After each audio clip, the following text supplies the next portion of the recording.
예수님께서 십자가에서 못 박혀 죽으셨습니다. 너무나 어처구니 없는 죽음, 너무나 험악한 죽음으로 보였습니다. 사람들의 마음을 잠시 사로잡고 그냥 그렇게 끝나나 보다 했습니다. 그런데 사흘 후에 예수께서 죽음으로부터 부활하십니다. 살아나셨습니다. 완벽한, 어느 누구도 생각하지 못한 반전입니다. 부활하신 예수님이 11 제자에게 나타나셔서 그들을 꾸짖는 것을 시작으로 40일 동안 그들에게 또 다른 가르침을 주십니다. 그렇게 부활의 몸으로 이 땅에서 40일을 지내신 후 하늘로 올라가십니다. 우리 나무교회는 2019년 6월 중순부터 시작해서 총 94회, 총 94주에 걸쳐 마가복음을 함께 했습니다. 오늘은 그 마지막 시간으로 그야말로 대장정의 막을 내리는 시간입니다. 하나님의 아들 예수 그리스도 복음의 시작이라는 말씀을 시작으로 마가복음 내내 예수가 하나님의 아들임을 선포합니다. 예수가 바로 복음임을 선포합니다. 사람의 모습으로 오셔서 사람들과 함께 사시다가 사람처럼 죽으신 예수, 그리고 누구도 상상하지 못한 모습으로 부활하신 하나님의 아들 예수, 그리고 다시 하늘로 올라가셔서 하나님 우편에 앉으신 예수, 그분에 대한 이야기가 바로 복음입니다. 사랑하는 여러분, 예수 그리스도가 바로 복음입니다. 오늘은 마가복음 그 마지막 시간으로 부활 후 하늘에 올라가시는 그 하나님을 함께 만나보도록 하겠습니다. 주님은 제자들에게 하실 말씀을 모두 마치신 후에 하늘로 올라가십니다. 이 땅에서의 모든 일을 다 마치시고 하늘에 올라 하나님의 우편에 앉아 계십니다. 여기서 예수가 계신 하늘은 우리가 그냥 눈으로 보는 그 하늘을 의미하지 않습니다. 여기서 하늘은 단순한 우주 공간이 아닙니다. 여기서 하늘은 땅의 상대 개념으로서의 하늘입니다. 그러니까 궁극의 공간, 영적인 공간을 이야기합니다. 이제 예수는 더 이상 몸으로 현존하지 않으십니다. 그리고 영으로 존재하십니다. 그래서 시간과 공간의 제약 없이 주님은 역사하시는 그 본래의 자리로 돌아가신 겁니다. 예수님은 하늘에서 하나님 우편에 앉아 계십니다. 놀랍게도 다윗이 이와 같이 시편에서 이미 일찍 이렇게 노래한 바 있습니다. 우리 시편 110편 1절, 여러분의 주보에도 실어놓았습니다. 우리 함께 읽어볼까요? 하나님의 말씀 함께 읽겠습니다. 여호와께서 내 주에게 말씀하시기를 내가 내 원수들로 내 발판이 되게 하기까지 너는 내 오른쪽에 앉아 있으라 하셨도다. 예. 여호와께서 나의 주에게 말씀하셨다. 그러니까 하나님께서 예수에게 말씀하셨다는 겁니다.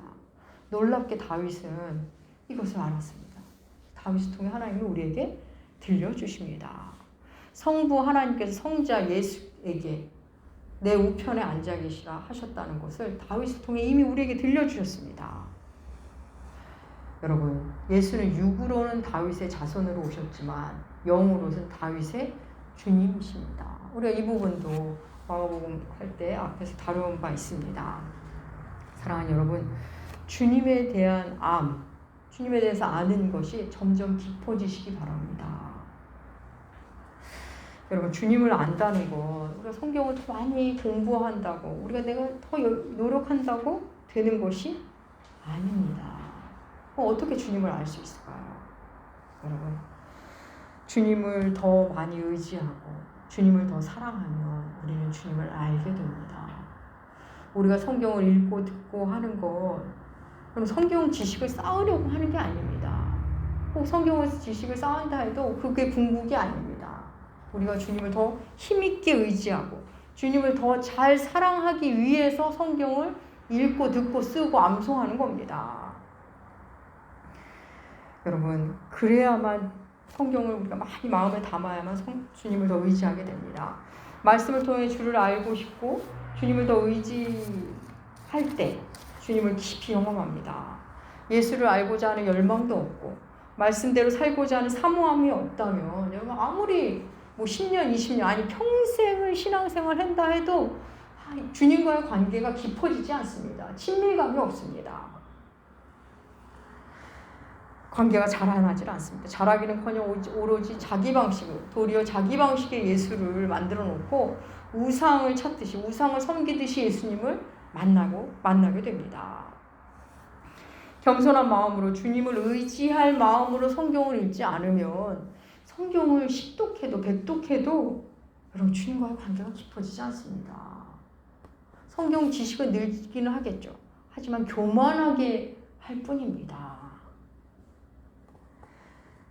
주님에 대한 알미 깊어지시기를 바랍니다. 예수 그리스도는 하늘에 오르사 하나님의 우편에 앉아 계십니다. 그럼 여기서 하나님의 우편은 무엇을 의미하는 걸까요? 우리 구약에서 많이 들었죠. 하나님의 오른손, 능력과 권능을 상징하는 방향입니다. 근데 여러분 하나님이 좌편, 우편 따로 있다는 의미는 아닙니다.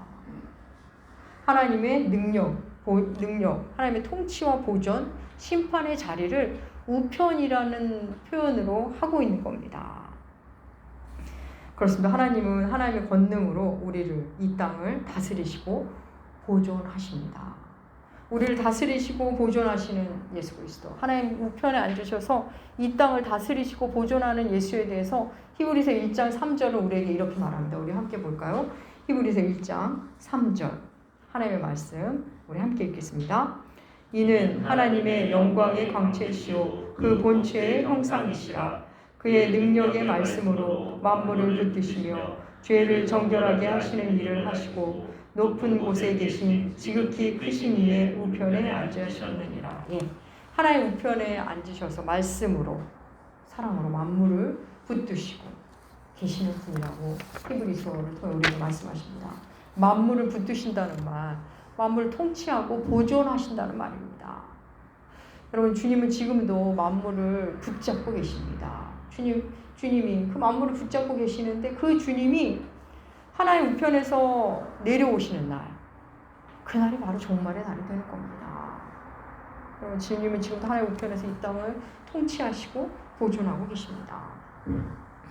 주께서 승천하시자 제자들은 주님의 분부대로 명령대로 복음을 전합니다. 주의 십자가, 주의 부활, 주의 승천을 나가서 전하기 시작합니다. 그들이 예수 복음을 전할 때 어떤 일이 일어나는지 마가복음은 이렇게 우리에게 증언합니다. 마가복음 16장 20절 세 번역으로 주보에 실었는데 우리 함께 읽어볼까요? 그들은 나가서 곳곳에서 복음을 전파하였다. 주님께서 그들과 함께 일하시고 여러 가지 표징이 따르게 하셔서 말씀을 확증하여 주셨다. 예. 주께서 복음을 전파하는 제자들과 함께 하시면서 그들과 함께 일하셨다고 성경은 우리에게 증언합니다. 사랑하는 여러분, 복음을 전할 때, 우리가 예수적 삶을 살 때 주님도 그 현장에서 우리와 함께 일하십니다. 여러분, 우리가 하나님의 일을 할 때 하나님이 함께 하십니다. 우리는 때로 주님과 전혀 상관없는 일을 하면서, 심지어 주님이 미워하는 일을 하면서, 주님은 마음 아프게 하는 일, 주님을 슬프게 하는 일을 하면서 주님이 나와 함께 하길 원하곤 합니다. 사랑하는 여러분, 예수님의 또 다른 이름 임마누엘, 하나님이 우리와 함께 하시다라는 그 이름을 왜곡시켜서 받아들이는 분이 너무 많습니다. 주님의 반대편에 서서 일하면서 주님이 싫어하는 일을 하면서 주님이 내 일에 왜 역사하시지 않냐고, 주님이 왜 날 안 도와주시느냐고 항변합니다. 내가 원하는 방식으로 내가 원할 때 주님이 역사하셔야 되는 거 아니냐고 주님께 따지고 듭니다. 사랑하는 여러분, 하나님을 단단히 오해하신 겁니다. 요즘 우리는 하나님 시간에 출애굽기를 함께합니다. 모세는 지금 하나님이 하라 하시는 일을 하기 위해 하나님이 가라 하는 곳에 가 있는 겁니다. 그 와중에 겪는 고통입니다. 그래서 모세는 힘들 때 하나님께 묻기도 하고 따지기도 하고 힘겨움을 하나님께 호소하기도 합니다. 그러면 지금 모세는 자기 하나 잘 먹고 잘 살자고 그 고통을 겪고 있는 게 아닙니다. 하나님 말씀에 순종해서 들어가는 순종의 길로 들어선 겁니다.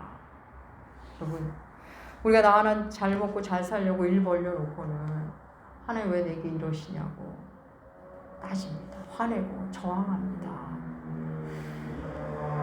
그런 모습, 우리의 모습과 모세가 하는 거는 사실 차원이 다른 겁니다, 여러분. 생전 하나님을 찾지도 않던, 하나님과 무관한 삶을 살다가 기껏 하나님을 찾는다는 것이 하나님께 따지려고, 화내려고, 찾으려고 하는 경우가 있습니다. 물론 여러분 그런 신앙의 여정이 있습니다. 하지만 여러분 그 선에서 삶을 마치시면 안 됩니다. 이 땅에 와서 나 하나 잘 먹고 잘 사는 삶, 내 가족 좀 잘 먹게 만들어 놓는 삶, 이런 거는 예수님을 모르는 사람들, 믿지 않는 사람들이 꿈꾸는 삶입니다. 물론 그 삶에도 하나님이 함께 하시기도 하지만 그런 삶에서 만나는 하나님은 매우 협소한 하나님입니다. 하나님은 어마어마한 거목으로 서 계시는데 이쑤시개 하나 들고 이게 하나님이라고 믿는 그런 격인 겁니다. 여러분 제자들이 자기 하나 잘 먹고 잘 살려고 할 때가 아니라 주의 말씀을 전할 때 그때 주께서 그들과 함께 일하시고 그 일하심의 표적이 그 현장에서 일어난 거라고 일어났다고 성경은 증언합니다. 주께서 복음이 전해지는 현장, 복음적 삶을 사는 현장에서 표적을 보이신다고 하셨는데 여러분 어떤 표적이 일어났을까요? 여러분 초대교회 당시에 주께서 일하심의 표적이 어떻게 드러났을까요? 여러분 초대교회는 예수 믿는다는 이유로 죽어야 했던 그런 때입니다. 로마 황제만이 주고 왕인데 예수를 주님으로 왕이라고 고백한 자들은 다 죽어야 했던 때, 사자마비되고 지하 동굴에서 숨어 지내야 했던 때입니다. 그럼 그때 하나님이 어떤 표적을 보이셨습니까? 하나님 그때 그 당시에 어떤 표적을 보이셨을까요? 하나님은 아무 표적도 보이지 않으십니다. 예수 믿는다는 이유로 죽음 앞에 선 그들을 구해주지 않으십니다. 그냥 버려두십니다. 여러분 사도행전 7장에 스데반 집사가 복음을 전하는 장면이 나옵니다. 스데반 집사가 복음을 선포하자 듣던 사람들이 그 마음에 찔려 그 스데반에게 강력하게 저항하고 분노를 느낍니다. 그들이 스데반을 죽이고 싶은 그 증오의 마음이 가득 찰 때 놀랍게 스데반은 하나님 우편에 앉아 계신 예수 그리스도를 보게 됩니다. 우리 그 장면 함께 볼까요? 사도행전 7장 54절에서 56절 말씀 주보에 실었습니다. 함께 읽겠습니다. 그들이 이 말을 듣고 마음에 찔려 그를 향하여 이를 갈거늘 스데반이 성령 충만하여 하늘을 우러러 주목하여 하나님의 영광과 및 예수께서 하나님 우편에 서신 것을 보고 말하되 보라 하늘이 열리고 인자가 하나님 우편에 서신 것을 보노라 한대. 스데반은 죽음 앞에서 하나님 우편에 앉아 계신 예수를 우편에 서 계신 주님을 봅니다. 너무나 놀라운 장면이지만 문제는 스데반 집사 눈에만 보였다는 겁니다. 군중들은 여전히 분노에 가득 찬 채로 스데반에게 달려들어 돌로 쳐 죽입니다. 우리 그 장면 보겠습니다. 사도행전 7장 57절에서 60절 말씀 함께 읽겠습니다. 그들이 큰 소리를 지르며 귀를 막고 일제히 그에게 달려들어 성 밖으로 내치고 돌로 칠세 증인들이 옷을 벗어 사울이라 하는 청년의 발 앞에 두니라. 그들이 돌로 스데반을 치니 스데반이 부르짖어 이르되 주 예수여 내 영을 받으시옵소서 하고 무릎을 꿇고 크게 불러 이르되 주여 이 죄를 그들에게 돌리지 마옵소서 이 말을 하고 자니라. 사람들이 복음을 전하는 스데반을 돌로 쳐 죽입니다. 하나님 그 현장에서 스데반을 살리지 않으십니다. 그냥 죽게 놔두십니다. 그럼 그렇다면 표적은 뭐죠? 하나님이 보여주신 표적은 과연 뭘까요? 여러분 복음을 전하다 죽는 것 그게 바로 표징입니다. 죽으면서 주여 이 죄를 그들에게 돌리지 마옵소서 라고 기도하는 그 모습이 바로 표징입니다. 여러분 스데반을 향해 던지는 돌이 가다가 뚝 떨어진다든가 스데반에게 가닿지 않다든가 던지는데 부메랑이 돼서 던진 사람에게 돌아온다든가 그런 일은 일어나지 않았습니다. 천사가 와서 스데반을 구해주지도 않았습니다. 하지만 성경은 그게 바로 표적임을 우리에게 보이십니다. 예수로 인해 죽는 것, 자기를 죽이는 자를 위해 기도하는 그 모습, 그게 바로 예수 믿는 자의 표적인 겁니다. 우리 사도행전 1장 8절 우리 함께 읽어볼까요? 사도행전 1장 8절 우리 함께 읽겠습니다. 오직 성령이 너희에게 임하시면 너희가 권능을 받고 예루살렘과 온 유다와 사마리아와 땅끝까지 이르러 내 증인이 되리라 하시니라. 예. 성령이 임하면 우리에게 권능이 임합니다. 그리고 증인이 됩니다. 여기서 권능은 안 되는 일을 되게 하고 남이 못하는 일은 내가 하고 그 남이 부러워하는 자리로 가게 하는 어떤 힘이 아닙니다. 여기서 권능은 죽어가면서도 복음을 전하는 힘, 그게 권능이고 그게 표적입니다. 어떻게 죽음 앞에서 저럴 수 있지? 어떻게 저런 상황에서 사랑을 선택하지? 어떻게 저 상황에서 용서를 하지? 그렇습니다. 예수께서 그 자리에 계시기 때문에 일어나는 일들입니다. 예수님은 하늘에서 오신 분이기 때문에 다시 하늘로 올라가셨습니다. 본디 주님의 자리가 그 자리였습니다. 이 땅에 사람의 모습으로 온 예수 그리스도. 그분에 대한 말씀 빌립보서 한번 볼까요? 그분의 내려오심에 대한 증언입니다. 빌립보서 2장 6절에서 8절 공동 번역으로 실어 놓았습니다. 함께 읽겠습니다. 그리스도 예수는 하나님과 본질이 같은 분이셨지만 굳이 하느님과 동등한 존재가 되려 하지 않으시고 오히려 당신의 것을 다 내어놓고 종의 신분을 취하셔서 우리와 똑같은 인간이 되셨습니다. 이렇게 인간의 모습으로 나타나 당신 자신을 낮추셔서 죽기까지, 아니 십자가에 달려서 죽기까지 순종하셨습니다. 아멘. 예수님은 본디 하나님과 같은 분인데 모든 것을 내려놓고 이 땅에 오셨습니다. 이 땅에 오셔서 모든 일을 마치시고 죽으셨고 부활하셨고 다시 그 자리로 돌아가셨습니다. 하늘로 올라가셨습니다. 그렇습니다. 가장 높은 곳에서 가장 낮은 자리로 내려오신 분이 바로 예수 그리스도입니다. 말구에서 나셨고 낮은 자의 삶을 살아가셨고 낮은 자의 모습으로 죽으신 그 예수가 부활하셨고 하늘로 올라가셨습니다. 사랑하는 여러분, 우리가 예수를 만나고 나면 진짜로 예수를 만나고 나면 그분을 인격적으로 만나고 나면 예수적 삶을 살고 싶어지고 예수적 삶을 살아가게 되고 예수를 전하는 삶을 살기 시작합니다.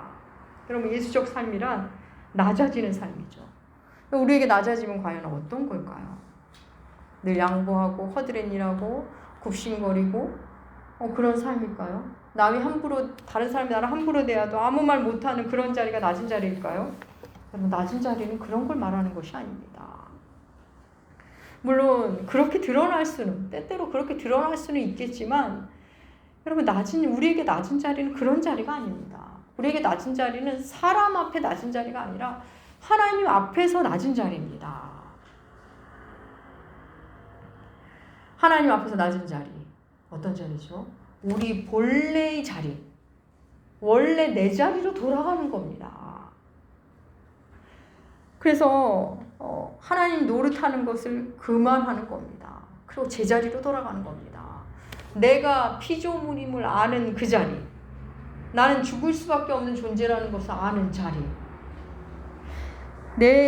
내가 생각해내는 건 모두 이기적이고 탐욕적인 것을 인정하는 그 자리. 내가 하나님 없이는 살 수 없는 존재라는 것을 아는 자리. 그리고 나는 죄인임을 아는 자리. 그래서 결국 죽을 것이라는, 이 땅에서 나는 죽을 것이라는 것을 아는 자리. 그 자리가 바로 우리의 자리입니다. 우리는 내가 더 낮아져야지, 더 낮은 자리.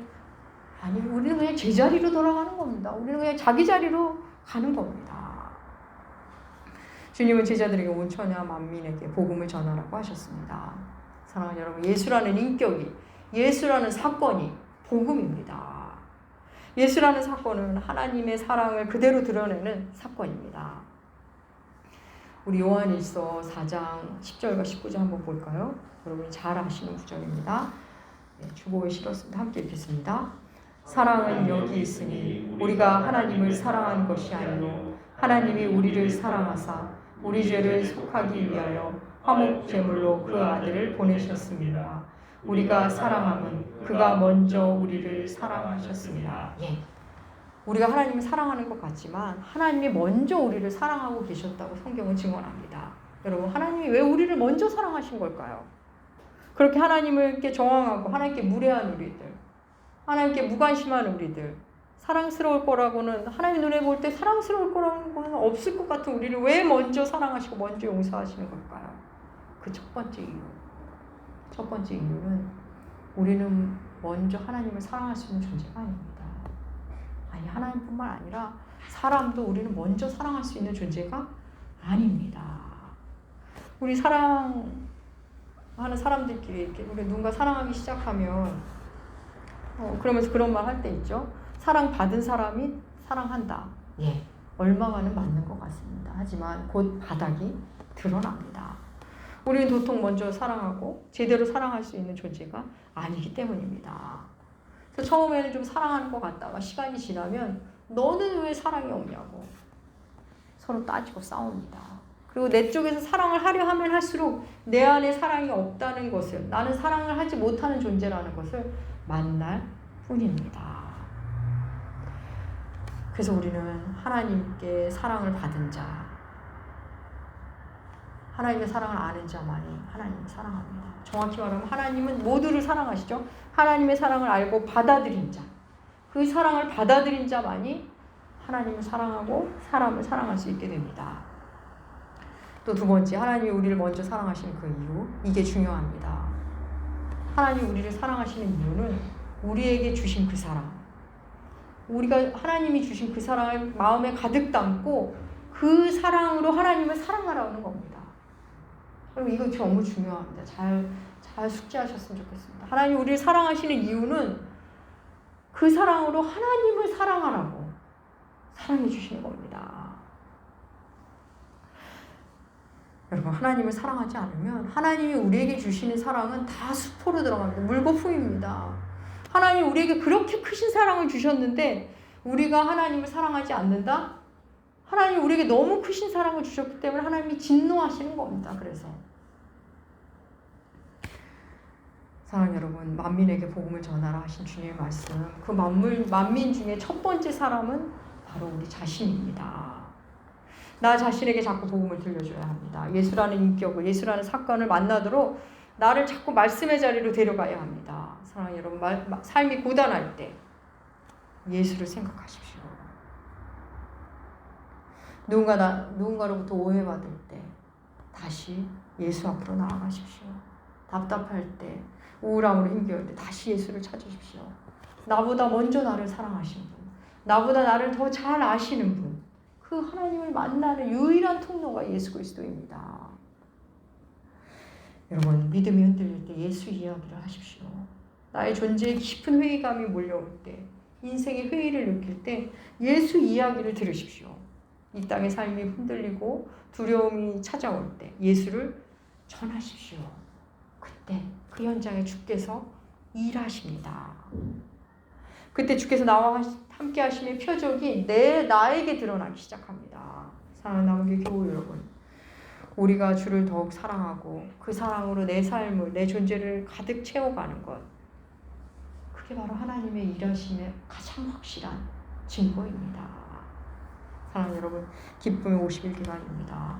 부활 승천하신 예수 그리스도, 그분의 임재를 깊이 사모하시고 그분과 더욱 깊이 사귀심으로 하루하루 여러분 자신이 표적이 되어가는 삶, 그 삶을 사시기 주의 이름으로 축복합니다. 기도하겠습니다.